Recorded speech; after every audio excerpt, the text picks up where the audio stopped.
Bonjour et bienvenue dans mon déballage du Arena, donc K1900 de chez LG. Donc voilà, on a la boîte ici. Donc c'est un pack SFR, on voit le logo ici. Voilà, le petit logo SFR. Donc boîte assez semblable, assez semblable au LG Renoir que je possédais avant celui-là. Voilà, KM900 Arena. Donc on va l'ouvrir tout de suite. Donc voilà, au début, bien sûr, il est sans le cache ni la batterie. Donc ici, on voit le slot pour mettre la micro SD. Donc on regrettera quand même qu'il soit en dessous du cache et pas comme le Renoir qui était hot swappable ou hot swap, comme on préfère. Voilà, donc on va ouvrir la boîte. On reviendra au Arena un petit peu plus tard, ne vous inquiétez pas. Donc voilà le cache arrière, c'est simple. La carte mémoire fournie donc sur le pack SFR, en tout cas, peut-être pas à l'international. Donc de 8 Go avec son adaptateur SD. Voilà. Le câble USB pour brancher au PC. Donc le chargeur assez similaire, même identique, si on regarde la référence. Identique à celui du Renoir. Mais voilà, j'ai beaucoup le comparé au Renoir tout au long de cette vidéo, car je possédais avant celui-là. Donc la batterie, donc le casque,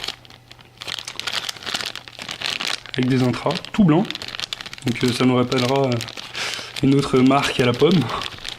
Donc ouais, voilà, donc tout au long de mon test du KL900 Arena, on verra qu'il y a beaucoup de similarités de ce téléphone avec l'iPhone d'Apple.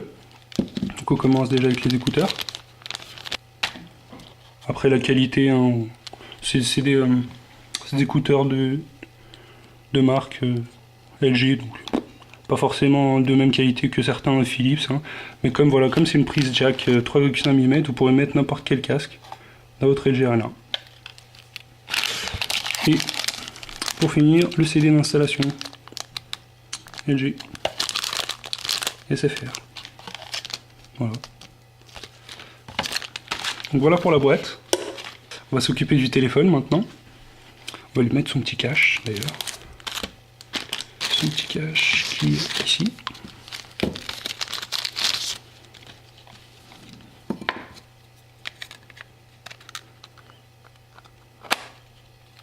Voilà.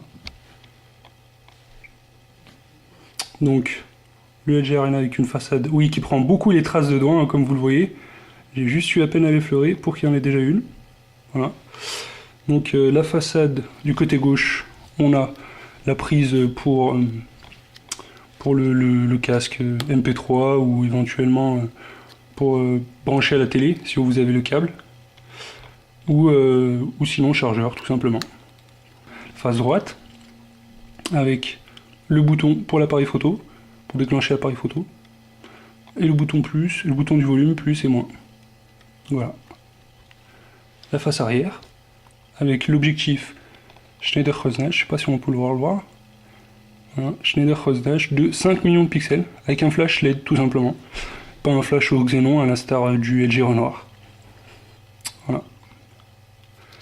La face du dessus, donc là il y a beaucoup de choses. Donc, on voit la prise casque, 3,5 mm, prise jack. Donc le bouton à presser pour enlever le cache arrière. Et, nouveauté chez LG, le bouton on et off, et aussi pour débloquer le clavier. Un peu l'instar aussi du LG, du Apple iPhone. Voilà.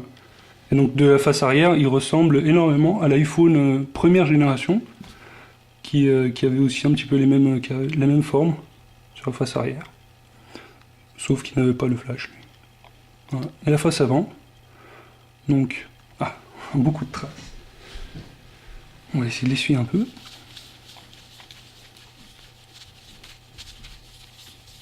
Voilà, un petit peu plus beau maintenant. Donc voilà, on a les 3 touches qui sont sensitives cette fois-ci. 3 touches du bas. Donc, décrocher le bouton pour faire apparaître le cube. Donc, qu'on verra dans la suite, dans la prochaine vidéo. Et le bouton raccrocher, qui sont sensitifs. Et l'écran, le superbe écran d'ailleurs, car LG nous gratifie d'un écran WVGA, donc résolution 800 par 480, 800 en long, 480 en large, et la deuxième caméra pour la visiophonie, mais qui peut aussi servir pour prendre des photos en résolution VGA maximum. Donc le haut-parleur, qui est, on va dire, moyen quand même, pas super puissant, pas comme les Nokia ou les Sony Ericsson, en tout cas. Voilà. Et on remarque aussi le petit capteur de lumière, juste ici à côté du logo LG, donc pour adapter la luminosité de l'écran à l'ambiance, à l'extérieur, pardon. Voilà. Juste à cet endroit. Et donc la façade du bas, par contre, rien du tout. Voilà. Un peu comme le LG Renoir aussi, qui est ici, qui n'avait rien non plus en dessous. Voilà, ça devient un petit peu une habitude chez LG.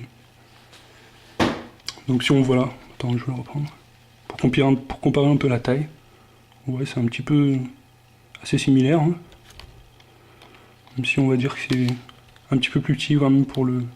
Oui, quand même, en épaisseur, beaucoup plus petit, beaucoup plus fin que le LG Renoir, donc l'épaisseur aussi.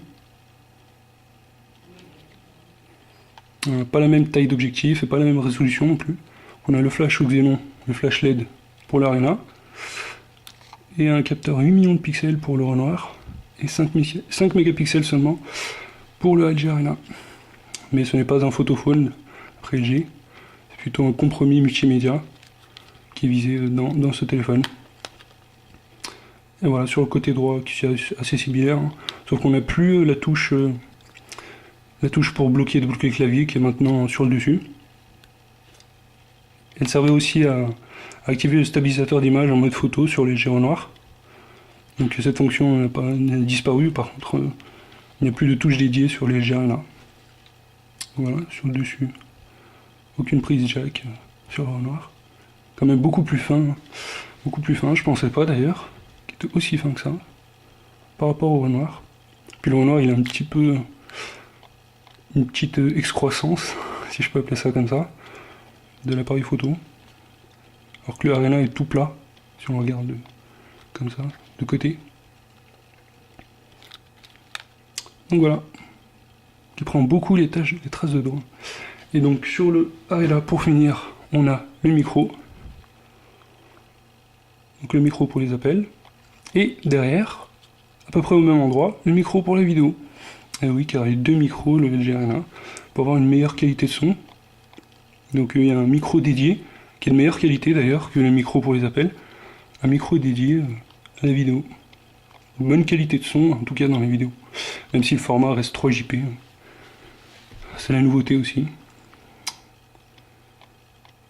Par rapport à l'ancienne génération. Voilà. Très beau, un très bel objet, qui en tout cas qui donne une impression de solidité dans les mains.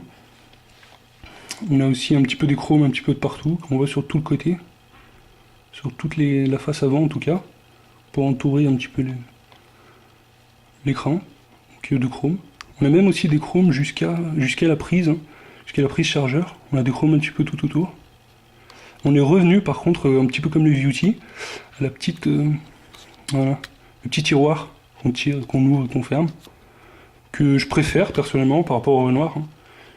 Il fait un petit peu plus sérieux quoi, plutôt que des morceaux de plastique, un petit peu comme le Renoir, hein. Un petit peu un morceau de plastique qu'on dégrafe comme ça. Voilà la différence. Donc voilà, très très bel objet, assez solide. Et on a un petit peu, je sais pas, peut-être parce qu'il est lourd, on a l'impression qu'il est lourd. Et donc il rentre bien dans les mains. Mais quand même ça reste utilisable par rapport à d'autres écrans de 3,5 pouces comme l'iPhone. On peut quand même assez naviguer, surtout pour naviguer basique quoi, pour les appels, pour naviguer dans le menu simplement. On peut utiliser avec une main, mais pour par exemple le multimédia, on aura besoin des deux mains pour le multitouch, pour le navigateur aussi. Voilà. Donc voilà pour mon déballage du LG Arena. C'était Tounes 69 pour Forum Mobile.